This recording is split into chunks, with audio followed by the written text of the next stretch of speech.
Hey everybody, this episode is being sponsored by BadderSports. Once we hit 500 subscribers, BadderSports is donating $5,000 to Toys for Tots. Please hit that subscribe button and don't forget to visit the foundation of Toys for Tots and feel free to donate yourselves. We look forward to another great year for Toys for Tots and another great year for BadderSports. Thanks so much for being a fan, and we love being a part of great organizations. Hey everybody, welcome to another episode of Swing Batter, where we have another great contract to review. Dad, what do you got on the Wheel of Glory? We got a guy named Ian Desmond. He's been out of baseball for a couple of years now, but Ian Desmond's got a story. Ian Desmond started with the Washington Nationals, quickly became known as a rare, power-hitting shortstop. In his fourth year, hit 25 home runs as a shortstop, followed that by 20 and then 24. 3 seasons in a row over 20. The fourth season, he hit 19.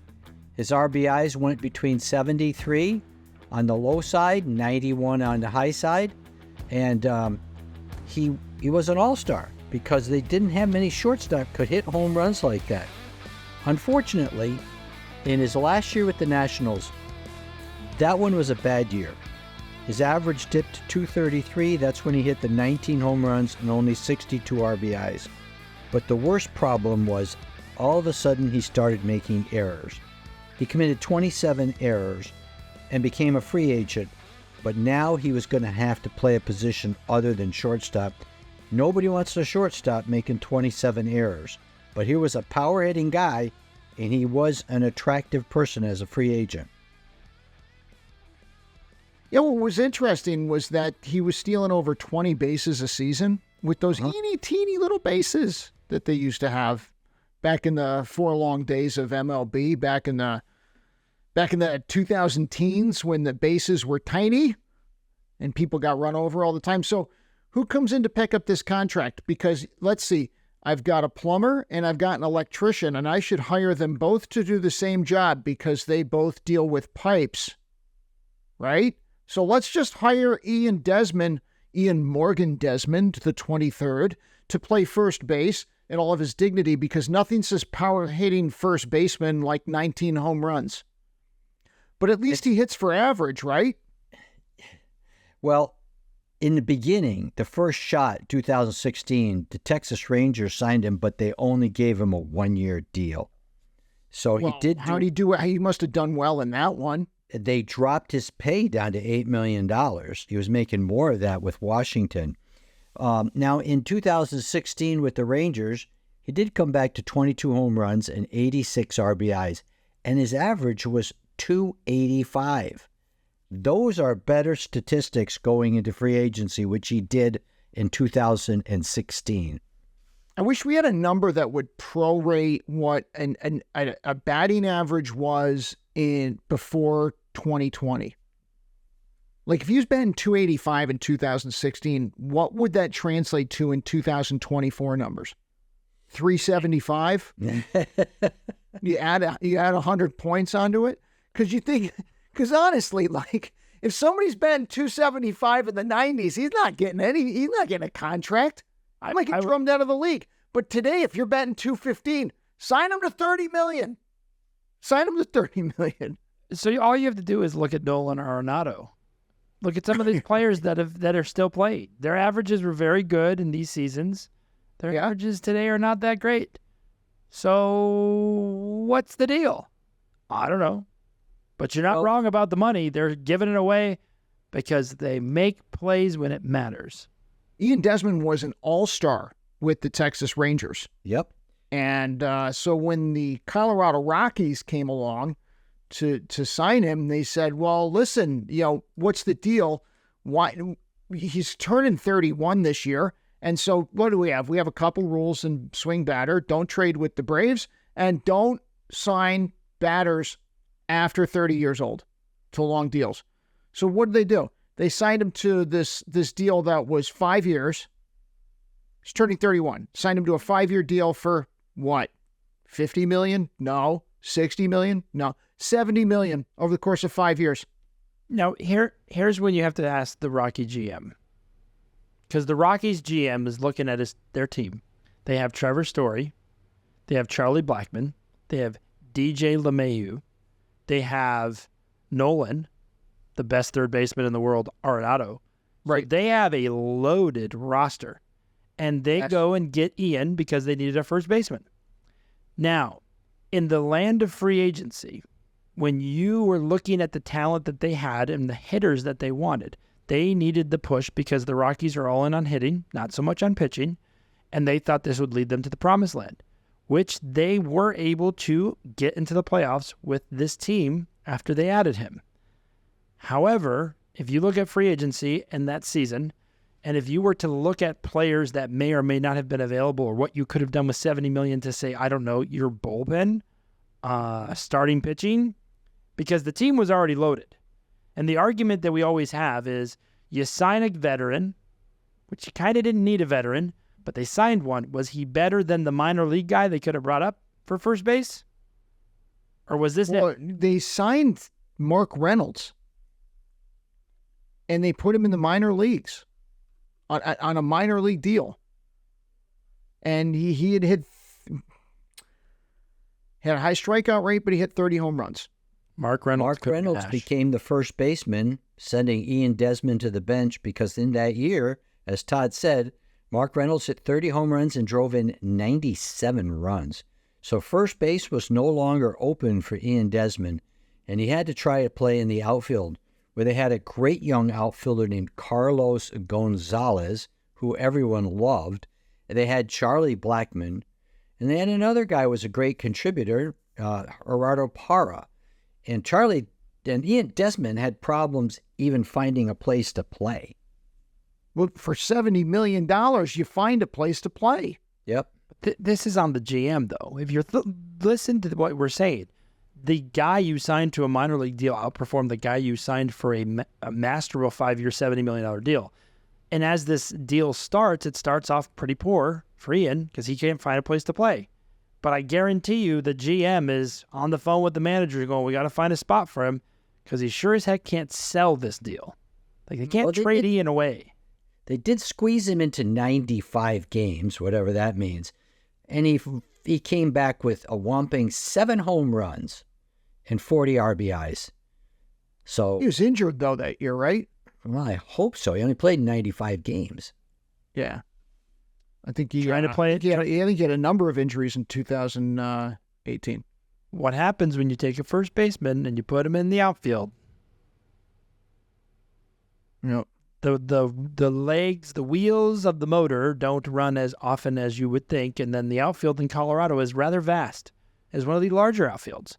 He had a hand. He had a calf.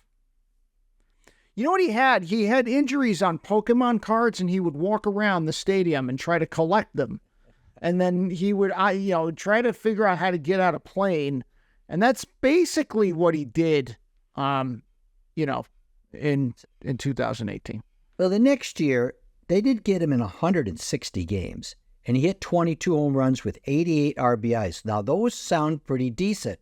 However, his batting average went to the lowest it had ever been in his career at 236.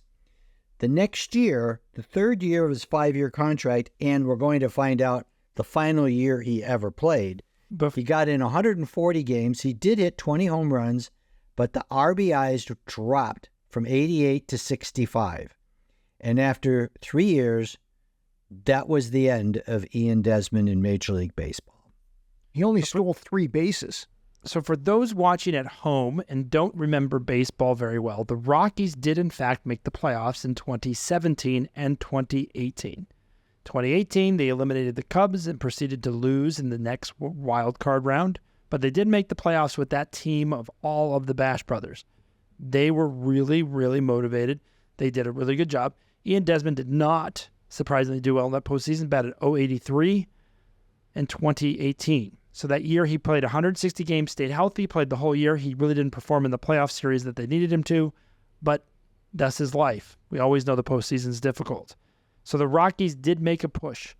They did try to get to the next level, and they did make it to the playoffs. And for the Rocky fans of today, making it to the playoffs is like making it to the best ride ever in your life. I feel like Ralph Wiggum just walked up and gave you a sticker that said, "You tried."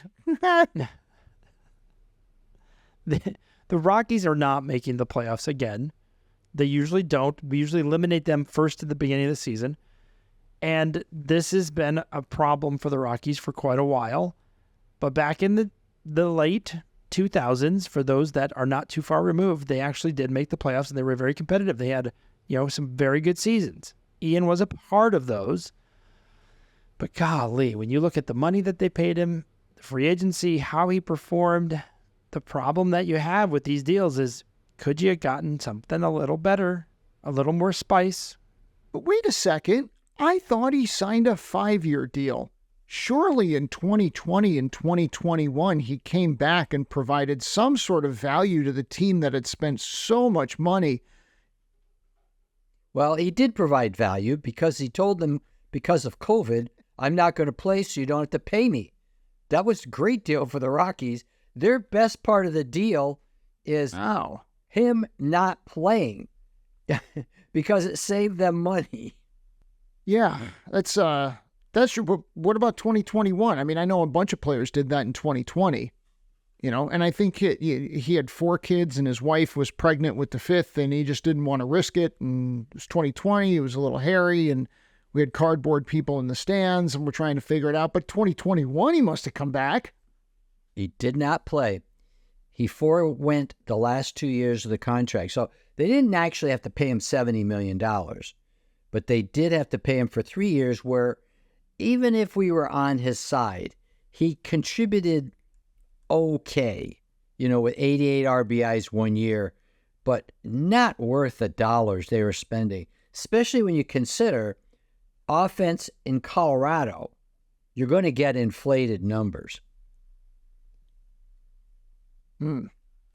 Shockingly, Colorado declined his option for 2022 at $15 million. And would he have come back? If Desmond never played again? Would he have said, "Hey, I'll go play baseball"? Nope. That's all she wrote. He's living in Sarasota, Florida. And he's putting the money to good use, though. He's helping out the kids. Yeah, he's got a lot of community projects going on. He run the Roberto Clemente Award is given basically to the player who was the best citizen in the community. He won that all 3 years he was with the Rockies. So, I mean, he is a really good guy, community-oriented. But we in Swing Batter are looking at the dollars they gave him for what he returned, and they weren't good. He was actually the Rockies nominee even when he didn't play for those 2 years.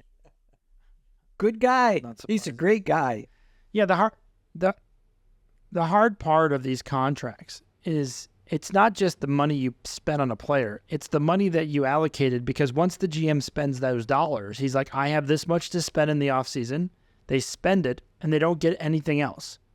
And the problem when you sign a poor player is then what can you get the next year? What can you get? How much of that Ian Desmond deal influenced some of the moves that the Rockies made in the future after making the playoffs in 2018? Where they just said, hey, we're not solvent. We got to get rid of a lot of these players, because they signed a lot of players to big money. And then they emptied a lot of salaries, and now they're the Rockies that you know today, which are very far from the playoffs and struggling. Yeah. So this is a wonderful Swing Batter contract. It does have a good story for the Rockies because he did opt out in COVID, and they were absolved from paying all that money. However, for the 3 years they did get Ian, he didn't really produce what they were hoping for, and it was a drag on the team because they were trying to find a position for a veteran. Good guy, but again, we look in between the lines when we're evaluating these contracts, and that is the Ian Desmond Swing Batter contract. Thanks, Dad. Another good pick. Thanks, Todd.